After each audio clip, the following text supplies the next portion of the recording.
Simone era uno dei ragazzi più amici miei nella scuola per il fatto della motocicletta. Era un ragazzo buono, un ragazzo educato, un ragazzo gentile e nello stesso tempo era un ragazzo umile. Siamo tutti stravolti da questa disgrazia, insomma.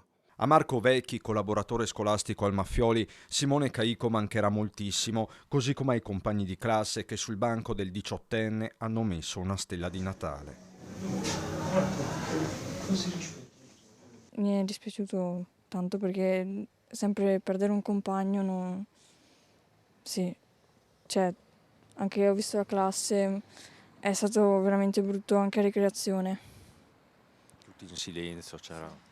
No, veramente tutti in silenzio, non abbiamo sentito nessuno, quasi nessuno parlare. Che con la prof di italiano abbiamo fatto un minuto di silenzio iniziato a scuola. Parlavamo sempre delle moto perché lui era super esperto di motori e quindi parlavamo sempre del moto mondiale insieme. Un'altra giovane vita spezzata, più che altro.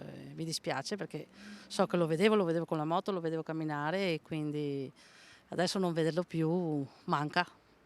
Lascia un vuoto perché un compagno perderlo così è veramente grave, cioè ti viene male.